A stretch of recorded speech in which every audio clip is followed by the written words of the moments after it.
Today we're going to be unboxing the PS5 Slim. Now we don't know how this is going to be because I've literally just got it through the door. The thing actually shakes with like stuff, so I guess we're going to find out what's going on in here. Pop the seal, so at least we know it hasn't been stolen, but you know.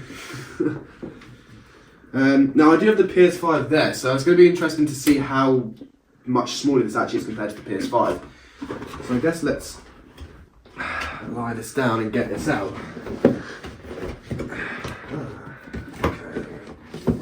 So this is slightly different to the PS5. Like, number one, you can tell by the box because there's actually not a handle on top of the box, which is slightly different, but not the end of the world. This is. Oh, okay. It opens up this way. That's interesting. Right, there's the plugs. That might be what was making the rattling, to be fair. HDMI cable, USB-C cable. So this is all the same stuff that you get with the regular PS5, so not much difference there. What is this? I can't lie, I have zero clue what this is. Those little clips are just for if you don't end up buying the stand, you can still put it on its side so that it's not just lying down on the bit of plastic, it's actually got something to hold on to. So I will have to do some research for the full review there. But then we also get a PS5 controller included with that as well. Bit cold, but... Right, and now, this is the console. Oh my god, that is a lot smaller. Wow, okay. Now, compared to the PS5, this is majorly smaller. I mean, you can just tell. I think the main reason for the box being a lot smaller is also to do with the fact that there's no stand included anymore. So, oh wow, okay. So, compared to the PS5, with this model, the Slim, you don't actually get the stand included for free. You have to pay £20 or $20 to be able to actually get the stand with it. If we compare this to the regular PS5, now we can see that it's a lot thinner. I mean, this is obviously the disc version, but even so, this is a lot thinner and also slightly smaller. I wouldn't say it's like majorly smaller, but it is enough to make a difference. If this is going in your TV cabinet sideways on like this, yeah, you can definitely tell the difference between these two. Now obviously there's not going to be much of a major difference because they're literally the exact same console specs wise. It's literally just a smaller package. Now I did think personally this actually does look a bit more like a fake just because of I guess the popped collar isn't actually as aggressive on this one as it is on something like the PS5. This one is actually quite a bit taller with the pop collar, and it's also a lot heavier. That's one thing I've noticed is I can hold this thing a lot easier than I can hold this thing. The heft of this compared to the Slim is quite a lot. But I guess what we do is we get this plugged in, get this booted up, and see how it games. The thing we've literally just noticed before I went to plug this thing in is, compared to the PS5, this has got actually the triangle, circle, X and square on it, and it's actually like embroidered. It's actually really nice. So there's actually, oh, the LEDs are on this console, they're actually along the bottom going up.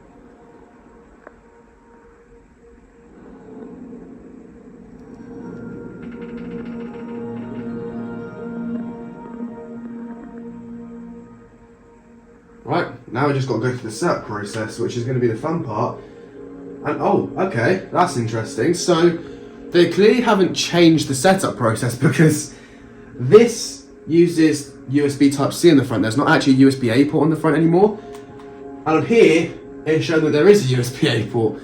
So there is definitely some slight differences, some slight things that they haven't done compared to, I guess, what they did in the PS5, where it's been set up completely from scratch. This is actually just being directly ported over from the PS5, because if we look here on the front we have a USB-A and a USB Type-C. Compared to on the PS5 Slim, there is literally just the two Type-C ports, so that is a slight difference. Now this is just going to be a case of going through the setup process and I guess adjusting for everything.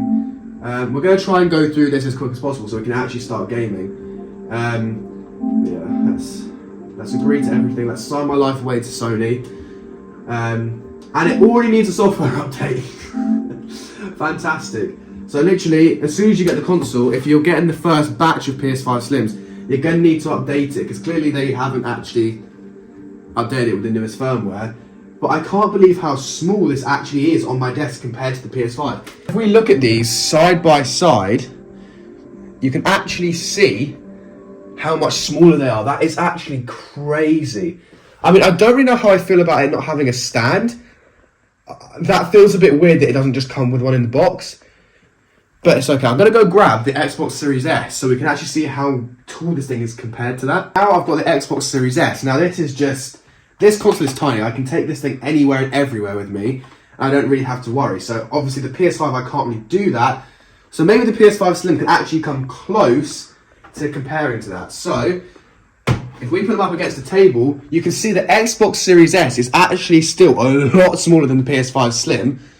But at the same time, you are getting half the power with the Xbox Series S compared to the PS5 Slim, because the PS5 Slim is exactly the same as the PS5. So there's not much difference in performance compared to the Xbox Series S and the PS5. It's literally the same gap as it was before. So now I'm going to have to go through the setup process, and now it's actually going to ask me to set up my account. So all we're going to have to do is just, with our phone, go up to the screen, tap the QR code, and it takes us straight to the PlayStation app.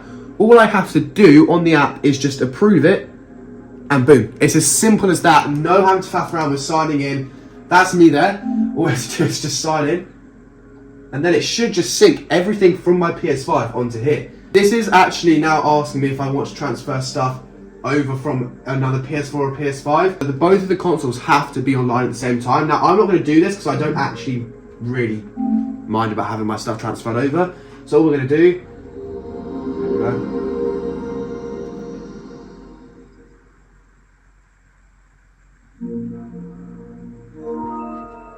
Right, I guess we can just jump into the Astro Playroom, which comes pre-installed on the console, and just get a rough experience, like rough kind of idea on if this is the similar type of experience as on the PS5. It is going to be, because as I've said multiple times, the same exact console in a smaller package. So you're going to be getting similar type of performance. The only difference is you're most likely just going to have less cooling on it, which could lead to performance drops over time. And obviously the DualShock controller is exactly the same on this PS5 Slim, so we're going to get the same exact experience. This controller is absolutely amazing compared to Xbox. This is just really, really good experience. The question is the Slim actually going to be on this screen? No.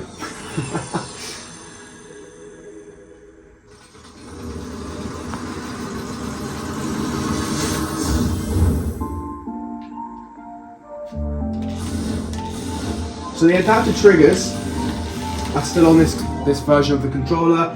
Now, it is obviously a very, very, very good controller compared to its competitors. It is so much better than an Xbox controller. Now, the adaptive triggers are better in multiplayer type games. I wouldn't say as competitive as Battle Royale, just because if you're trying to shoot quickly, you don't want to have to be worrying about the response of the trigger. All you want to have to be worrying about is your gaming, shooting the gun. So it is quite a niche feature when it comes to gaming. It's really good in gaming experiences where, for example, you're shooting a really, really powerful gun, and it adds that more immersion, that feeling, especially when you're driving as well. It can add a more immersive feel because you can feel the brakes, you can feel the acceleration. It makes you feel more immersed in the game. And here we go. I think that is still a regular PS5 they show up on the screen. So this actually has not been updated for the PS5 Slim. Just proving ever more that this is exactly the same console, just in a smaller package. Now, on this PS5 Slim, I've got the all-digital version. Now, I've obviously got the disc version of the PS5 and the regular non-disc version on here. Now, you can buy for $100 the extra disc bit, so if you do decide in the future that you do want to add discs, you can do that now. As I've just said, you can buy the disc drive as an optional accessory to the PS5 Slim, and vice versa. If you've already got a PS5 Slim with disc, you can actually just remove that completely and get the panel cover, so that if you don't want to have a disc in there anymore and you want the PS5 to be more sleek and look a lot nicer, you can still get that nice look by getting rid of the disc drive, and you can have it just when you want to play disc games. So it is honestly a really nice addition for Sony to make, and it makes it so that people don't feel as pressured into getting the disc drive straight away. Right, so that does bring me on to this console does come with more base storage than the regular PS5. So this actually comes with 1 TB as standard compared to the 826 gigabytes of the regular PS5. So yeah, you can store slightly more games on here, and yeah, it's gonna be better for if you're having bigger games, because most games now are absolutely massive and do need a lot more storage. So you can take off the side panel on the right side of the PlayStation to add the disc drive. So in the future, if you do want to add one, you can do that, and it's really simple to take it on and off. All you have to do is just pry a little. Yeah, it sounds pretty bad, but it actually ends up being all right. Right, so on the front we have 2 USB-C ports and the power button here, and on the back we have a HDMI port, a LAN port, 2 USB-As and your power port. So it's actually the same sort of I/O as on the PlayStation 5, other than the USB-A port on the front. Now, also we have the glossiness at the top, which is an absolute fingerprint magnet. But I mean, if you're touching your PlayStation a lot, I'm not going to question why you're doing that.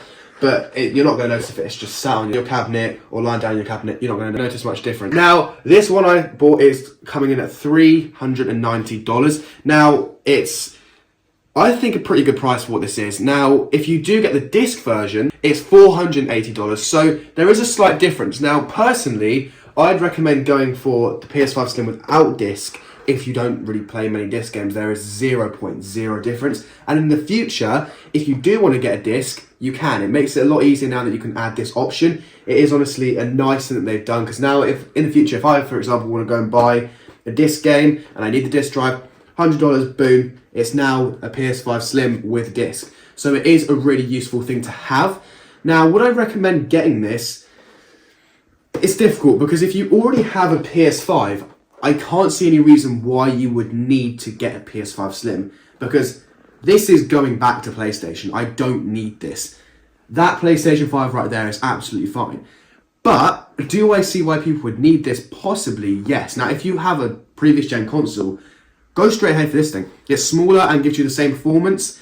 And I personally think it's honestly a really nice looking console. The glossiness at the top, matte on the bottom, it's really thin, 2 USB-As on the front. It's got a lot going for it. And it also just means more people are going to be able to get into the next generation of console. We've got 4 new consoles on the PlayStation market. We've obviously got the regular PlayStation 5 and the disc version of that, and then the Slim version here. So, would I recommend you get this? If you don't have a next gen console, yes, go straight for this one. But if you already have a PS5, I'd stick with it, because there is no difference at all. But if you do want to see more videos coming up with this PS5 Slim, we're going to do a PS5 Slim versus PS5 coming up next, and then after that we're going to compare that to an Xbox Series S. So we do have a couple of videos coming up on the channel. So if you did enjoy this video, please do like and subscribe.